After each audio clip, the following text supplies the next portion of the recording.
Assalamualaikum, selamat pagi. Saya Cikgu Heri. Hari ini kita nak buat kelas online subjek reka bentuk grafik digital.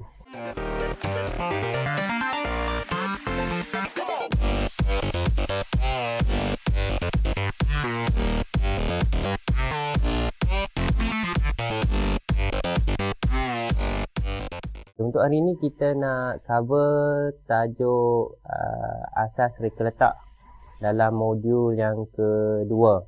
So saya dah sediakan slide, nanti saya akan share untuk kita semua boleh rujuk semula.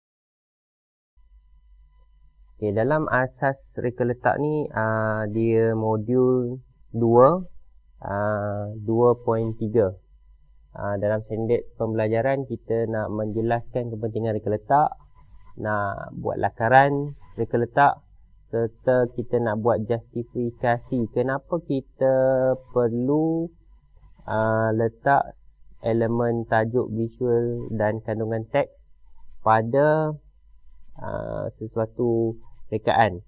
Kemudian kita juga nak menggunakan fungsi grid dan lajur dalam reka letak mengikut kesesuaian yang telah ditetapkan. Dan terakhir, kita nak melihat lakaran reka letak berdasarkan karya grafik yang dicadangkan. Okey, apa itu reka letak?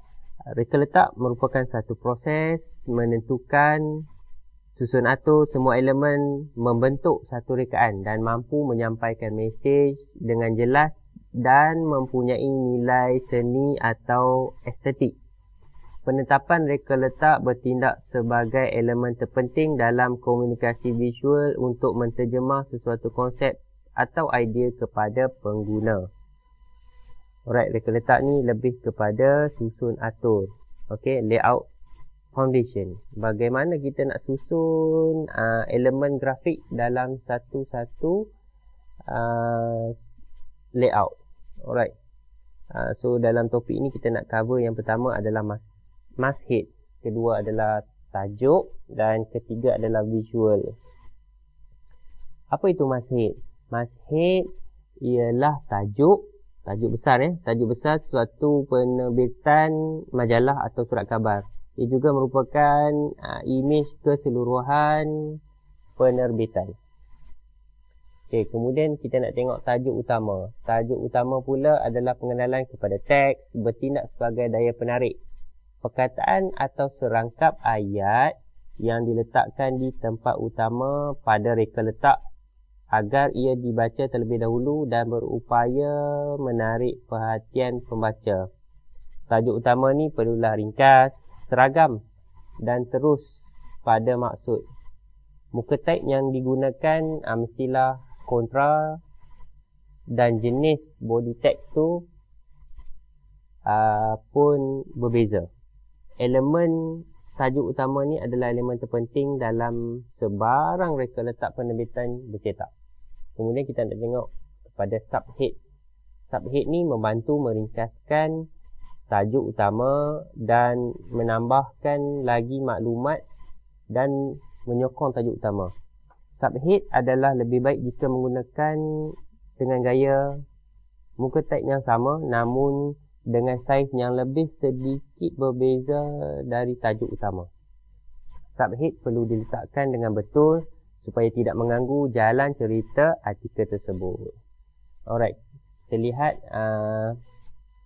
contoh yang pertama, masthead di atas, kemudian tajuk utama di bawah sedikit. Kemudian kita ada visual. Okay, seterusnya cover magazine, tajuknya berwarna putih, masthead besar, kemudian tajuk utama di highlightkan sedikit, kontra daripada tajuk-tajuk kecil yang lain. Okey, dalam artikel juga kita ada tajuk utama besar, kemudian subhead. Okey, subhead kita gunakan muka type yang sama dan saiz yang lebih kecil. Okay, seterusnya adalah visual. Dalam visual kita ada beberapa elemen yang perlu kita lihat. Pertamanya adalah grid. Grid merupakan struktur asas bagi reka letak sesuatu muka surat. Membahagikan ruang pada muka surat kepada unit bermodular. Penggunaan grid dalam penerbitan dapat mewujudkan sifat kesatuan dan kesinambungan bagi setiap muka surat. Okey, kita tengok contoh yang pertama, bagaimana artikel ini disusun di dalam grid. Okey, saya enable grid dalam Photoshop supaya kita dapat melihat susunannya adalah lebih kemas. Alright. Seterusnya kita nak tengok dalam subtopik visual, iaitu ilustrasi dan gambar. Ilustrasi ataupun gambar menghasilkan titik fokus pada muka surat dan menarik perhatian pembaca yang tidak mempunyai masa untuk membaca seluruh artikel. Artikel dua muka surat ataupun spread selalunya mempunyai satu muka surat dan gambar penuh, atau ilustrasi bersama teks yang sedikit atau tiada teks langsung. Reka letak akan kelihatan bosan kalau tak ada gambar ataupun ilustrasi. Kita lihat contoh. Okey, contoh artikel yang sama, ada image lebah dibesarkan. Okey, ini memberi impak kepada pembaca untuk menarik perhatian membaca artikel tersebut. Seterusnya adalah white space ataupun ruang putih. Ruang putih memberikan keseimbangan dan ruang untuk bernafas bagi sesuatu muka surat. Ruang putih mengelakkan reka letak daripada kelihatan berselerak. Reka letak yang lebih baik adalah dengan mengetahui bagaimana menggunakan ruang putih dengan berkesan. Okey, contohnya artikel yang sama, bagaimana artikel ini disusun dengan menggunakan visual dan ruang putih supaya artikel ni tidak nampak terlalu padat dan terlalu sempit. Okey, ruang yang digunakan adalah center, ada margin kiri dan kanan, atas dan bawah, sedikit quote di tengah-tengah, kemudian ada tajuk di atas, subtajuk. Alright. Seterusnya adalah kandungan teks. Kandungan teks yang pertama kita nak melihat adalah jenis tipografi. Tipografi merujuk kepada simbol-simbol bercetak yang terdiri daripada huruf, nombor, simbol dan tanda baca. Jenis muka taip dan saiz font perlu sepadan dengan mesej yang ingin disampaikan dan mengambil kira kemampuan dan pembaca. Tipografi boleh diolah dengan pendekatan ilustrasi untuk mendapatkan tarikan visual. Contoh yang pertama ada kat depan ni, cover magazine Maximum PC yang menggunakan muka taip, tipografi high tech, dan ada beberapa jenis tipografi lain. Selain itu, saiz juga digunakan pelbagai saiz. Alright, contoh yang kedua, majalah wedding, okey, menggunakan beberapa jenis tipografi serta karakter tipografi dan saiz dan juga warna. Alright. Seterusnya kita melihat kepada body text. Body text merupakan tulisan bersaiz kecil yang menyampaikan maklumat dalam reka letak penerbitan meja, desktop publishing lah. Saiznya berbeza dari 4 hingga 14 poin, namun kebiasaan saiz 12 poin sering digunakan dalam body text.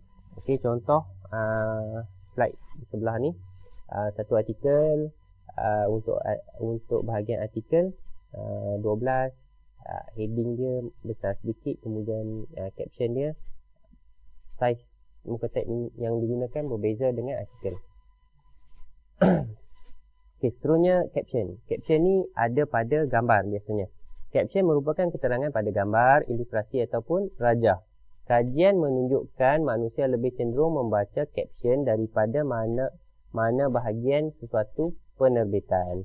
Caption yang diletakkan di tengah-tengah atau pada bahagian sisi gambar, ilustrasi ataupun rajah.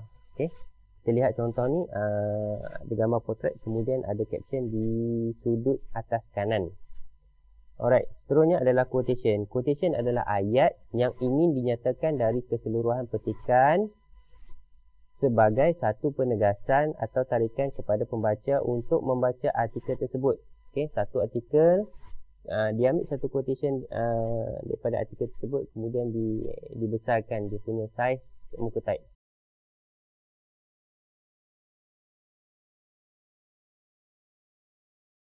Baik, sebelum tu jangan lupa like, subscribe dan share jika video ini bermanfaat untuk kita semua. Bagi pelajar yang ambil subjek ini, jangan lupa tonton sehingga habis.